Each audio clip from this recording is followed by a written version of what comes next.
Parfait. Eh bien, mesdames, messieurs, bienvenue à cette dernière discussion de, de ces 2 jours de débat et de conférence.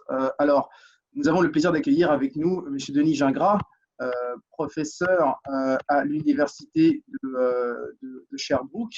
Donc, M. Denis Gingras, comme je disais, est affilié au département de génie électrique et de génie informatique de l'université de Sherbrooke, et il est également directeur du laboratoire sur l'intelligence véhiculaire. C'est donc en cette qualité que nous l'accueillons aujourd'hui pour discuter de la technologie, de la mobilité autonome, des véhicules autonomes, des navettes autonomes, entre aujourd'hui et nous avons dit demain. Donc, Denis pourra nous expliquer de son point de vue ce qu'on entend par demain, ce qu'on entend par les horizons je dirais le cadre temporel dans lequel l'évolution de ces véhicules s'inscrit. Donc, merci à tous d'être parmi nous, d'être restés, pour ceux qui sont là depuis le début de l'après-midi, et également à ceux qui ont assisté aux échanges d'hier. Donc, alors, la présentation, évidemment, vous êtes ouverte à tous. Pour ceux qui ne sont peut-être pas au courant, vous disposez d'un menu Q&A ou bien Q&R au bas de votre écran qui vous permet de poser les questions sur le contenu de la présentation de M. Gingras. Donc, si vous voulez poser vos questions, nous serons en mesure de les voir et éventuellement d'y répondre, soit dans le courant de l'exposé ou bien au terme de son exposé à la fin. Donc, voilà. Alors, sans plus tarder, nous allons aborder le sujet de cette dernière conférence. Alors, Denis, la parole est à vous. Merci Primaël et merci à Propulsion Québec de m'avoir invité pour faire cette petite présentation. Peut-être avancer les diapos, voilà. Alors, évidemment, je vais parler peut-être un peu plus au sujet des technologies par rapport à ce qui a été présenté précédemment hier et aujourd'hui. Mais je vais mettre l'accent sur, parce qu'on pourrait dire beaucoup de choses sur les technologies, je vais mettre l'accent sur la fiabilité et essayer d'éclairer ou d'apporter des éléments de réponse sur est-ce que les navettes autonomes sont fiables. Oups, là, tu m'as complètement. Voilà. Est-ce que tu peux mettre la prochaine diapo, s'il te plaît? Merci. Alors, il y a quand même énormément de défis qui sont liés à l'utilisation de véhicules complètement autonomes. Lorsqu'on parle de véhicules autonomes de façon générale, c'est qu'on suppose qu'il n'y a plus de conducteurs. Donc, on parle d'un niveau 4 ou 5 où finalement le véhicule a été conçu et construit pour ne pas avoir de conducteur humain. Alors, un des premiers défis, c'est que le système, en fait, le véhicule est un système. Il doit opérer dans un environnement ouvert.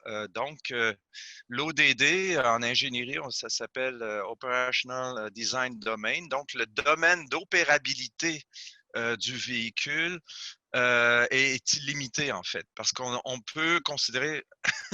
tu joues avec mes diapos, là, c'est ça. Bon, alors, on a une quantité illimitée, infinie de scénarios de conduite possibles. Même chose pour la météo, donc les jours se suivent mais ne se ressemblent pas. On a toutes sortes de conditions météorologiques, toutes sortes de conditions de trafic. Au niveau de l'éclairage, on a des conditions d'éclairage qui varient de jour, de nuit, nuageux, ensoleillé, etc. On a un environnement extrêmement dynamique avec différents types d'obstacles ou je dirais, d'objets dans l'environnement qui sont mobiles. Donc, les plus rapides étant d'autres véhicules, mais il peut y avoir des vélos, des piétons, des poussettes avec des enfants. Donc, il peut y avoir à peu près toutes sortes d'obstacles, des animaux comme des chiens, des chats. Donc, ça devient complexe très, très rapidement. On a aussi des des contraintes du fait que dans les véhicules autonomes, ben, on a une capacité limitée des ressources embarquées, donc des ressources computationnelles, mais aussi des ressources énergétiques, hein. C'est un problème aussi pour l'électrification des véhicules. Donc, ce n'est pas un système qui est branché sur le réseau électrique, là. C'est quelque chose qui doit être autonome d'un point de vue énergétique et d'un point de vue aussi computationnel pour effectuer les calculs en temps réel. Maintenant, au niveau sécuritaire, ça exige une très, très grande fiabilité. Fiabilité, ça veut dire que les systèmes ne doivent pas tomber en panne au bout de 3 mois, au bout de 6 mois. Il faut que tous les composants, tous les sous-systèmes puissent euh, performer, si on excusez le terme, mais peuvent être en opération et respecter ces spécifications pour une très, très longue période de temps. Ensuite, les systèmes embarqués doivent avoir une très grande robustesse. Tout à l'heure, dans le panel précédent, on parlait de résilience. Mais en fait, d'un point de vue ingénierie, on parle plutôt de robustesse des systèmes à différentes variations des entrées. Les entrées étant l'environnement, par exemple, OK, ou la dynamique. Donc, ça veut dire que les navettes autonomes devraient être très robustes à des changements météorologiques, à des changements d'éclairage, d'environnement, etc. Actuellement, peut-être pour corriger ou apporter un point de vue différent, il y a beaucoup de gens qui disent le niveau de sécurité des navettes est correct et puis ça va nous permettre de réduire le nombre d'accidents qui sont causés par les conducteurs humains. Et donc, on peut atteindre un niveau de sécurité plus grand avec des véhicules autonomes, avec des navettes autonomes. En fait, pour l'instant, c'est totalement faux en ce qui me concerne. Parce que, d'une part, c'est vrai, le discours qu'on entend habituellement, c'est vrai que 80 ou 90 ou 93 pour être plus précis, des accidents graves impliquant mortalité ou blessures corporelles sont causés par des erreurs humaines. Cela étant dit, il faut aussi tenir compte, et là, c'est là que les gens oublient, c'est qu'un conducteur humain, typiquement, a environ une chance sur 100 millions de kilomètres parcourus d'être impliqué dans un accident grave impliquant blessure ou mortalité. Je m'explique, c'est qu'il y a tellement de véhicules sur les routes, il y a tellement de kilomètres parcourus qui sont effectués. Et en fait, le conducteur humain est un excellent conducteur. La probabilité qu'on soit impliqué dans un accident grave est très rare, considérant justement toute la dynamique de l'environnement et la dynamique des véhicules et du trafic environnant. Donc, je ne veux pas m'étendre là-dessus, mais la performance qu'on devrait atteindre d'un point de vue technologique pour atteindre le même niveau de sécurité qu'un conducteur humain, qui est à jeun ou qui n'est pas endormi au volant ou qui ne joue pas avec son téléphone, là, c'est de l'ordre d'environ 10 à moins 6. Donc, une chance, une erreur par million de kilomètres parcourus pour les faux positifs. Donc, par exemple, de faire un freinage d'urgence inutile ou d'avoir vu un obstacle qu'on n'aurait pas vu. Et ça prend les faux négatifs, c'est de l'ordre de 10-9. Autrement dit, on est plus de l'ordre de 1000 kilomètres, 1000 millions ou 1 milliard de kilomètres parcourus. Donc, vous voyez que la performance à la fois au niveau des faux positifs et des faux négatifs est extrêmement élevée. Et actuellement, les technologies ne permettent pas du tout d'atteindre ce genre de performance pour des véhicules autonomes. Avec l'apprentissage machine, les réseaux de neurones profonds, le deep learning, tout ça, on a des performances actuelles de l'ordre de 10-3 dans les meilleurs cas pour des systèmes non pas embarqués, mais des gros systèmes, on peut peut-être atteindre en 10-3, 10-4. Donc, on est encore des ordres de grandeur en deçà de ce qu'on devrait avoir pour être capable d'avoir un niveau de sécurité équivalent à un conducteur humain. Suivante, s'il vous plaît. Tu changes de diapo, Primaire. Merci. Alors, je vais passer vite là-dessus, mais c'est pour donner quelques exemples au niveau. Au Québec, c'est encore pire que dans bien d'autres pays, au niveau des conditions météorologiques, au niveau de l'éclairage. au niveau de la variation de trafic, surtout dans des grands centres urbains. Donc, plus la densité de trafic est élevée, plus ça devient, le risque devient élevé. Suivante, s'il vous plaît. Alors, les problèmes de sécurité liés aux navettes autonomes, c'est pas une liste exhaustive, mais on peut regrouper les types de problèmes en 4 grandes catégories que j'ai essayé de regrouper.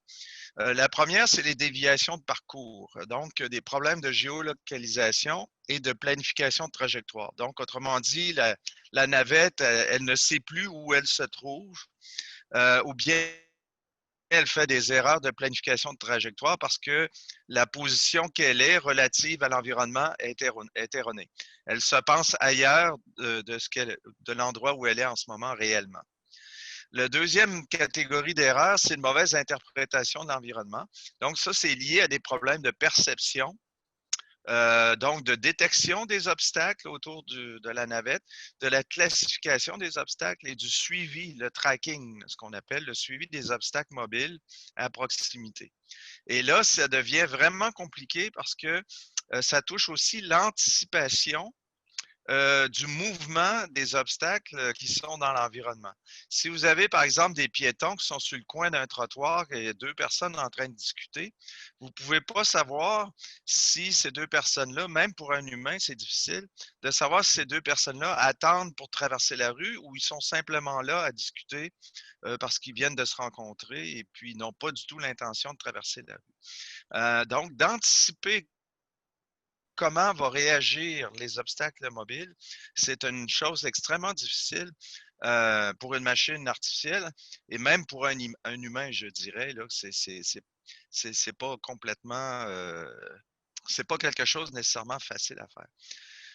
Les mauvaises manœuvres, ben là, ça touche plus les problèmes de contrôle. Évidemment, il y a des actuateurs dans une navette autonome pour l'accélération, le freinage, la décélération. Et donc, éviter des manœuvres de conduite qui seraient inappropriées, brusques et qui pourraient mettre en péril ou, disons, blesser les passagers à l'intérieur de la navette. Moi-même, j'ai déjà vécu, quand je travaille en France, bon, il y a une navette autonome EasyMail, je crois que c'est EasyMail, qui est entre le centre de recherche et puis le réseau de bus là, pour un dernier kilomètre. Et il y a un opérateur humain embarqué dans la navette, là, mais c'est utilisé, c'est un test qu'ils font, un test pilote, un projet pilote qu'ils font depuis 2 ans. Mais ça m'est arrivé à plusieurs reprises où la navette a freiné brusquement et comme il n'y a pas de ceinture de sécurité dans la navette, c'est comme dans un autobus, eh ben on s'est tapé, on s'est tapé le pare-brise dans le devant de la navette. Là. Et ben, c'est pas agréable, hein? C'est sûr que c'est quelque chose qu'on veut éviter. Ensuite, l'interface passager erratique. Donc, ça aussi, c'est une étape assez critique. L'embarquement et le débarquement des passagers dans une navette autonome. Donc, il faut s'assurer, ça demande une très grande fiabilité de la part de la navette pour s'assurer de bien comprendre ce qui se passe lorsque des passagers qui sont déjà à bord sont en train de vouloir débarquer et vice-versa. Donc, une mauvaise synchronisation ou une mauvaise perception du comportement des usagers, à la fois ceux qui sont à l'extérieur de la navette quand ils sont sur le point d'embarquer et à la fois pour les usagers qui sont à l'intérieur de la navette qui sont sur le point de débarquer. Suivante, s'il vous plaît. Oui, merci.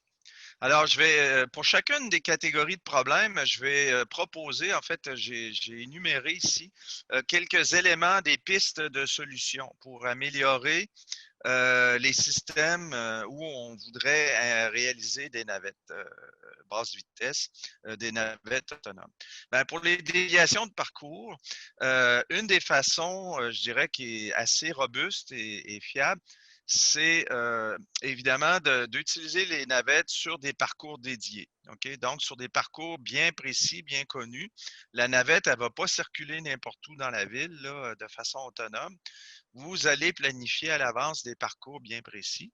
Donc, sur ces parcours-là, on peut instrumenter ces parcours-là à l'aide de marquages additionnels, des codes à barres. Ça peut être aussi ce qu'on appelle des balises actives RFID, donc par moyen de télécommunication RF. Ça peut être aussi par des balises magnétiques enfouies dans le parcours ou ça peut être dans les infrastructures routières. Les balises magnétiques n'ont pas nécessairement besoin d'être enfouies sous le sol. Ça peut être sur les côtés aussi. Ensuite, pour améliorer la géolocalisation, on fait appel habituellement à la fusion de données plusieurs capteurs. Donc, utiliser tout ce qui est GNSS, qui inclut les récepteurs GPS, Glasnov, Galileo en Europe, etc. Maintenant, il se développe en ce moment de nouveaux récepteurs GNSS qui vont chercher les informations de plusieurs réseaux de satellites, donc le GPS nord-américain, mais aussi les satellites Galileo, les satellites Beidou de Chine, les satellites de Glasnost, oui, si je me souviens bien, qui est l'équivalent russe.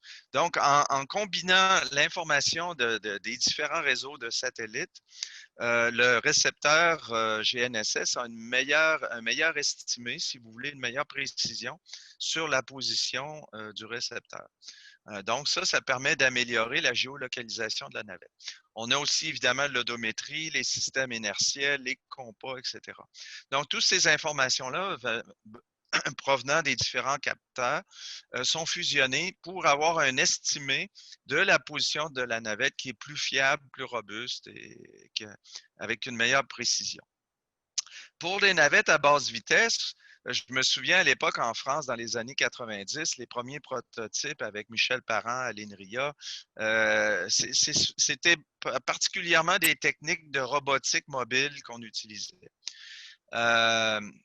Ça peut encore être utilisé, mais c'est sûr que c'est peut-être pas moins adapté aujourd'hui à l'utilisation d'une navette à l'extérieur.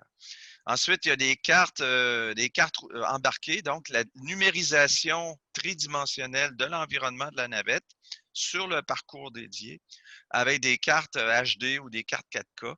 Donc, on va scanner avec des lidars l'environnement au préalable et on va intégrer dans la mémoire, on va intégrer dans la navette l'information à très haute résolution sur le parcours de façon à lui faciliter sa perception et lui faciliter sa géolocalisation. Et évidemment, il y a la télésurveillance et la téléopération. Prochaine, s'il vous plaît. Alors, la mauvaise interprétation de l'environnement, ben là, on arrive on a de la difficulté à détecter les obstacles ou bien à les classifier ou bien aussi à faire le suivi des obstacles mobiles. Donc, une des façons de rendre les navettes plus fiables, évidemment, c'est de réduire la vitesse. L'autre, c'est de fusionner les données des différents capteurs de perception. Donc, les capteurs de perception, on retrouve habituellement les radars, les lidars, les caméras vidéo, les sonars pour les courtes distances. L'apprentissage machine préalable sur les catégories d'obstacles et les techniques d'intelligence artificielle que nous avons pour l'instant. Mais comme je mentionnais au début de la présentation, on n'a pas encore des performances très, très, très fiables comparativement à la capacité cognitive d'un cerveau humain. Ça n'a rien à voir pour l'instant encore. Ensuite, modélisation 3D du parcours, j'en ai parlé. Et l'opération des navettes uniquement dans des conditions météo adéquates pour réduire les risques. Donc, tout ça, c'est dans un objectif de réduire les risques. Téléopération. Donc, la suivante, s'il vous plaît. Pour les manœuvres, il faut maintenant, il y a beaucoup de recherches qui se fait sur l'utilisation de l'intelligence artificielle pour le développement de systèmes de contrôle avancés et le contrôle des actuateurs pour justement éviter que des accélérations ou des décélérations trop brusques se produisent. Donc, avec des actuateurs intelligents. On utilise aussi différents concepts comme la logique floue, par exemple, pour le contrôle de la dynamique de la navette. Et il faut se poser la question, est-ce que c'est pertinent de mettre des ceintures de sécurité, des sacs gonflables? Donc, il y a tout l'aspect conception du châssis et de la mécanique des navettes là, pour améliorer la sécurité d'un point de vue passif s'il y a des mauvaises manœuvres et de la décélération brusque. Oui, suivante, s'il vous plaît. Alors, les interfaces passagers erratiques. Moi, ce que je préconise, c'est que sur des trajectoires dédiées, les gens ne pourront pas débarquer n'importe où sur le trajet. En tout cas, pas avec le niveau de fiabilité des technologies actuelles. Donc, moi, ce que je préconise, c'est un peu comme on retrouve dans les monorails automatisés, comme par exemple à l'aéroport de San Francisco, ou les métros automatisés, comme ceux à Paris, d'avoir des portails dédiés où l'interface entre les passagers qui embarquent et qui débarquent et la navette puisse se faire de façon plus contrôlée et beaucoup plus sécuritaire. Donc, ça permettrait à la navette à ce moment-là de vraiment bien connaître les endroits précis où elle doit arrêter, où elle doit redémarrer pour embarquer et débarquer des passagers. Donc, en gros, c'est ça l'idée. On peut passer à la j'essaie d'accélérer un peu. Là. Donc, ça, c'est une architecture typique de ce qu'on retrouve comme technologie. Donc, la navette, qui est le gros carré bleu, on retrouve beaucoup d'équipements embarqués au niveau des caméras. Là, on voit à l'entrée à gauche les différents types de capteurs. Ensuite, on va retrouver aussi des technologies pour la communication avec le monde extérieur.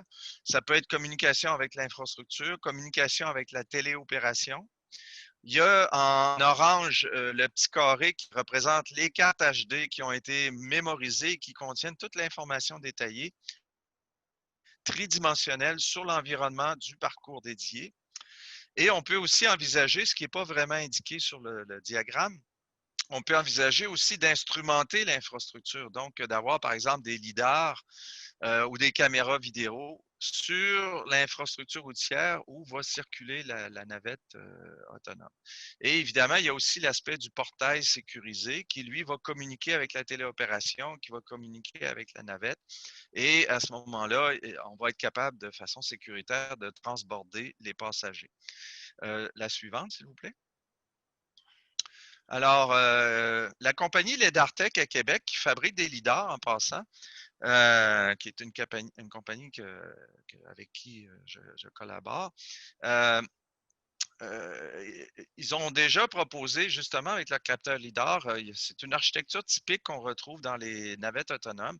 Donc, il y a de la redondance. Hein. Pour améliorer la fiabilité et la sécurité, on va inclure de la redondance dans les navettes. C'est ce qui est préconisé. Donc, il faudrait s'assurer que si on fait des projets pilotes, qu'il y a un minimum de redondance dans les systèmes embarqués dans les navettes.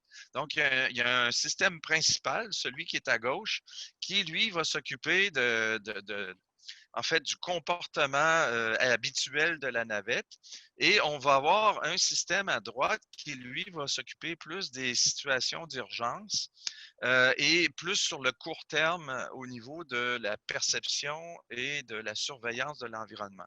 Donc, à gauche, on va avoir le système qui, lui, va regarder, va monitorer l'environnement sur des distances qui peuvent être jusqu'à une centaine de mètres, jusqu'à 300 pieds, alors que le système d'urgence, ça va être beaucoup plus concentré sur un environnement au-delà, je dirais, d'une courte distance, par exemple 10 mètres. Alors, pour justement d'être capable de pallier aux erreurs du système principal en appliquant une intervention d'urgence. Suivante, s'il vous plaît.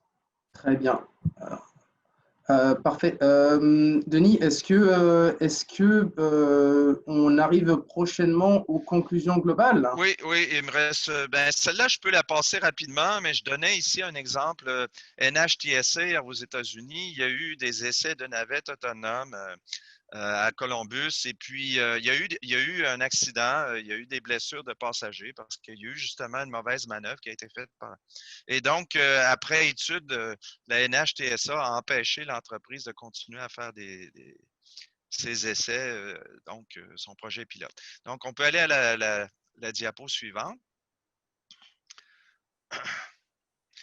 Bon, on peut passer ça, c'est un petit joke, là, mais en fait, ce que je disais ici, c'est que les navettes autonomes, pour l'instant, ne sont pas intelligentes. OK? Pas encore. Peut-être que dans 10 ans ou dans 15 ans, elles vont l'être davantage, mais pour l'instant, on ne peut pas remplacer un conducteur humain, par surcroît un chauffeur d'autobus professionnel, là, par une navette complètement automatisée. Suivante, s'il vous plaît. Alors, il y a peut-être des questions pertinentes à se poser. C'est ma dernière grande diapo, là. Et la première chose que moi, je voudrais donner comme point de vue, qui est peut-être différent de ce qui s'est dit précédemment, et là, je rejoins la personne, je pense que c'est Mme Cloutier, au tout début du forum, hier matin, c'est que puis je suis tout à fait d'accord avec elle, il faut d'abord évaluer les besoins en mobilité et de déterminer d'abord quelle est la pertinence réelle des navettes traditionnelles, d'une navette avec conducteur humain, pour résoudre un problème de mobilité. Donc, si on a des projets pilotes à faire, il faut d'abord commencer par des projets pilotes qui vont évaluer précisément quelle est la demande, quel est le nombre de passagers moyens, où se trouvent les besoins les plus criants, et est-ce qu'une navette pour résoudre un problème de mobilité sur un parcours donné, est-ce que ça amène vraiment une solution? Après ça, on peut considérer si effectivement il y a des besoins, si après quelques années, on s'aperçoit que les navettes traditionnelles, ça fonctionne bien, que ça répond à un besoin, là, on peut envisager l'automatisation de ces navettes-là et évidemment dans un contexte sécuritaire.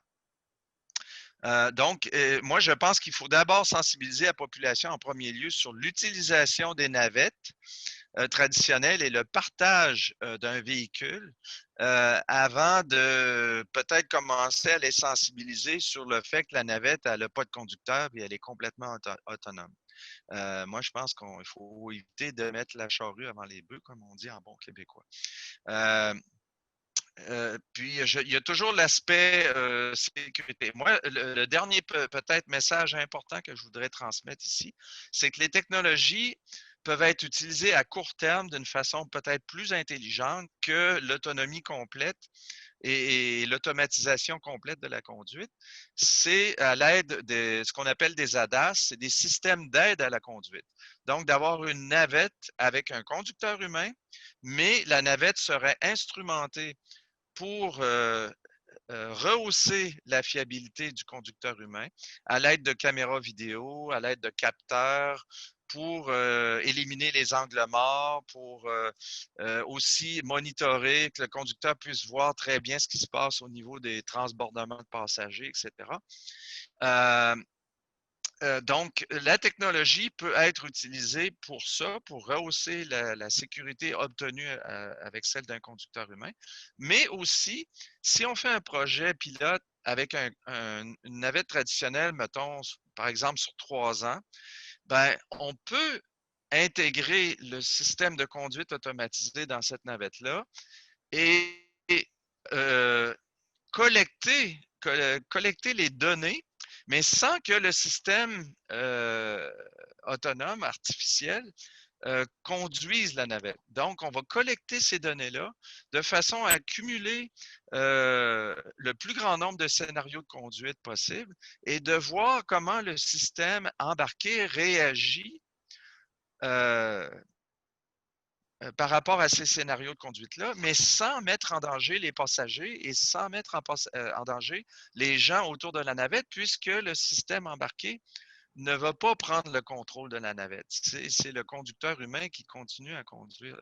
Donc, Denis, si je comprends bien un peu votre propos, vous plaidez davantage vers une délégation progressive de la conduite vers les véhicules autonomes entre aujourd'hui et vers l'avenir à l'aide de ces systèmes d'aide à la conduite. Si je Oui. résume un peu votre propos. Et- Oui, ben disons, c'est que oui, tout à fait. C'est que premièrement, le premier message, c'est de dire est-ce que les navettes autonomes, dans l'état actuel des technologies, sont suffisamment fiables pour remplacer un conducteur humain? Moi, je dis que non. Est-ce qu'on peut utiliser la technologie pour améliorer la performance d'une navette traditionnelle? Moi, je dis que oui. Est-ce qu'on devrait faire des projets pilotes avec des navettes traditionnelles pour évaluer la demande et les besoins avant de commencer à jouer avec l'autonomie des navettes? Moi, je pense que ce serait mieux. On peut changer de diapo en passant. Je pense que l'heure avance et je pense que certains de nos participants ont deux, trois questions aussi. Oui, Donc, bien sûr. j'apprécie beaucoup votre invitation à y aller de façon progressive. Et puis, nous avons une question de l'audience qui nous parle du cas de figure où, si on prévoit un chemin dédié ou des portails dédiés, comme vous avez parlé il y a un instant, alors quelle serait la valeur ajoutée entre les moyens mis en place et les navettes autonomes? Donc, entre ce que nous avons déjà aujourd'hui et les navettes autonomes, disons, augmentées avec les infrastructures dont vous avez parlé, quelle serait la valeur ajoutée d'avoir des navettes autonomes face à ce que nous avons déjà? Est-ce qu'on est vraiment en train de progresser? Est-ce qu'il y a un pas de plus? Ou bien est-ce qu'on est toujours dans une espèce de redondance? Ben, pour la question, je vais peut-être répondre à cette question-là un peu plus en amont. Je ne parlerai pas nécessairement d'une navette autonome, mais c'est sûr que si on veut résoudre un problème de mobilité du genre le dernier kilomètre ou le premier kilomètre, ben une navette genre minivan avec conducteur qui peut transporter, je ne sais pas moi, entre 5 et 10 passagers, comme une navette autonome le ferait. Euh, et ben, elle a certains avantages sur le métro, par exemple, ou sur le tramway. Le métro, ça coûte beaucoup plus cher au kilomètre à construire. Le tramway, ben, il faut mettre des rails. Donc, les navettes, même traditionnelles, auraient, d'après moi, certains avantages pour résoudre des problèmes du dernier kilomètre. Et puis, l'autonomie, que la navette soit autonome ou pas, ça ne change rien finalement à l'optimisation de la solution qu'on va trouver pour résoudre ce problème de mobilité. Très bien. Bah, merci pour votre réponse, Denis. Est-ce qu'il y a peut-être encore une ou deux interventions? Moi, pour ma part, j'aimerais vous demander un peu votre vision, votre pronostic. Vous avez parlé d'environ 10 ou 15 ans d'ici à ce que la technologie d'intelligence véhiculaire se rende à une maturité, disons, minimalement égale à celle de l'humain. Est-ce qu'entre-temps, ces navettes-là ou ces formes de mobilité-là ont des avantages ou ont une réelle pertinence qu'on puisse utiliser aujourd'hui? Ben, moi, je pense que, premièrement, je ne suis pas anti-technologie, puis je ne suis pas anti-projet pilote. Là. Il ne faut pas mal interpréter mes propos. Moi, je pense que les projets pilotes ont une très grande pertinence parce qu'il y a des problèmes de mobilité. Et à mon avis, je suis convaincu qu'il y a des besoins au niveau de solutionner des problèmes du dernier kilomètre pour inciter les gens à utiliser de plus en plus le transport public. Maintenant, est-ce que l'automatisation de la conduite éventuellement va apporter un gain aux solutions de mobilité qu'on va développer? Ça reste à voir. Moi, à mon avis, la question est ouverte.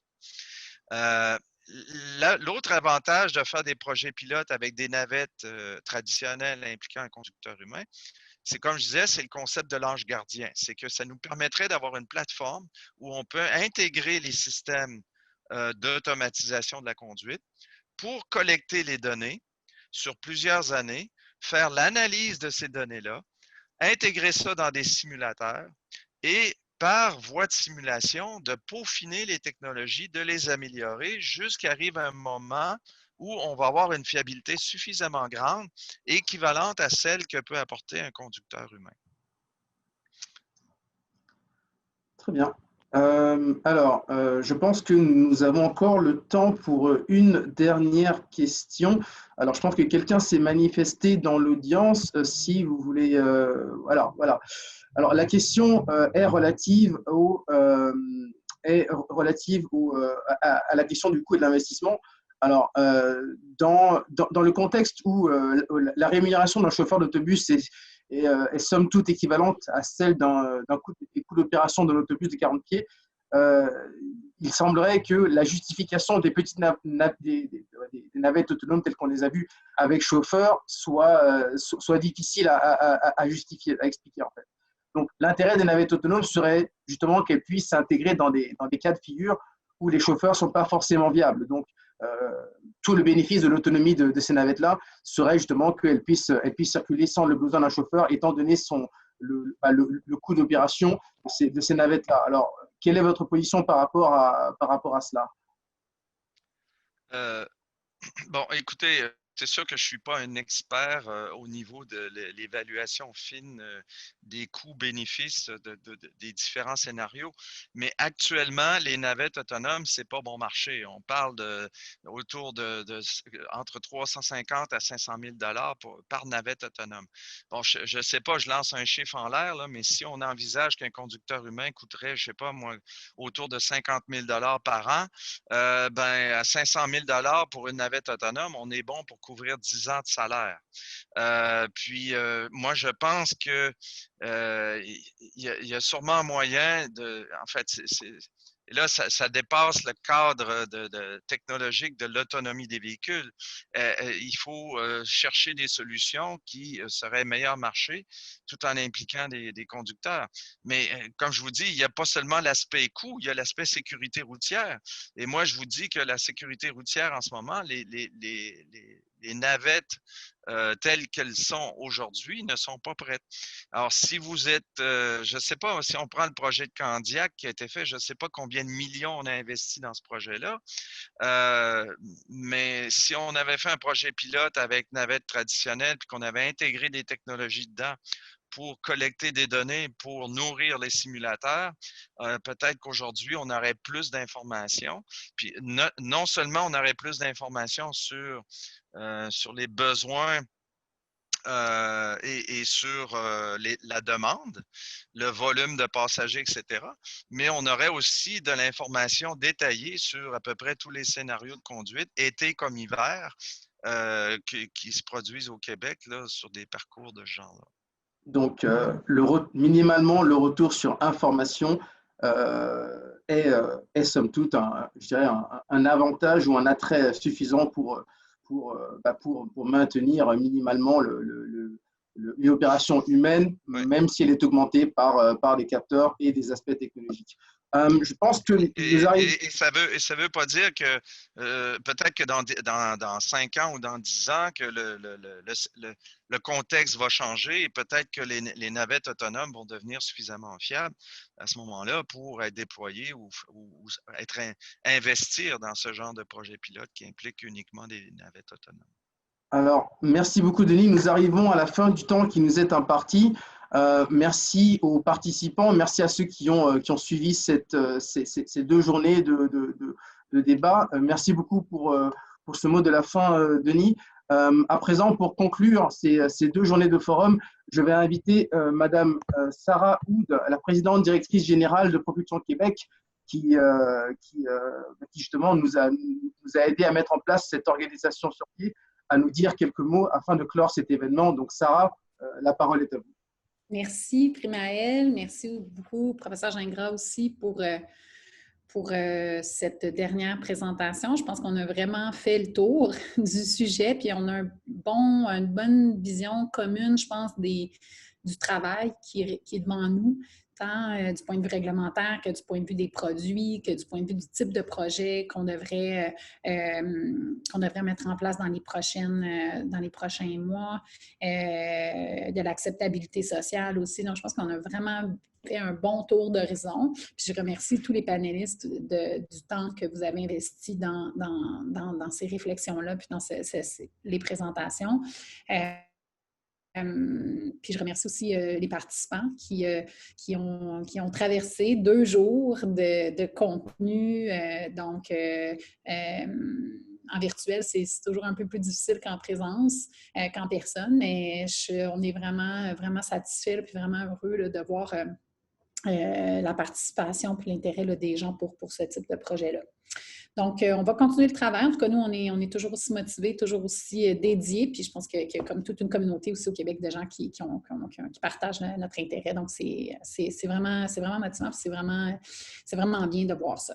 Donc, merci à tous les précurseurs qui se sont intéressés à ces questions-là depuis bien longtemps puis qui continuent de s'impliquer dans l'évolution de la mobilité parce que c'est sûr que l'objectif, là, c'est d'avoir des produits qui fonctionnent bien, des projets qui sont abordables, donc qu'on va pouvoir reproduire à plus grande échelle puis qui vont répondre aux besoins des populations, incluant les populations qui en ont plus besoin.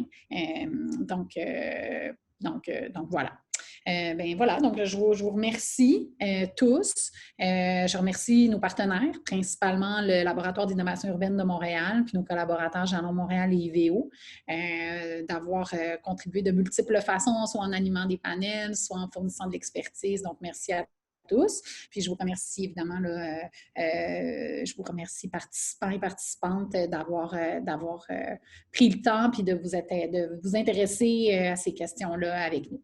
Merci beaucoup, puis bonne fin de journée. Merci beaucoup, Sarah. Merci à tout le monde. Alors, pour votre information, ce contenu a fait l'objet d'enregistrement, donc pourra être éventuellement partagé par la suite pour le bénéfice de tout le monde et pour évidemment à des fins d'information. Donc, voici qui met fin à cette activité et à ces 2 jours d'activité. Merci à tout le monde. Et je vous souhaite une excellente fin de journée et n'hésitez pas à contacter les organisateurs si vous avez des questions sur le contenu, si vous avez des questions également sur les thématiques qui ont été échangées et également n'hésitez pas à contacter les différents partenaires et panélistes qui se sont succédés pour davantage d'approfondissement sur les sujets qui ont été évoqués. Donc, je vous remercie infiniment et je vous souhaite une excellente fin de journée. Au revoir.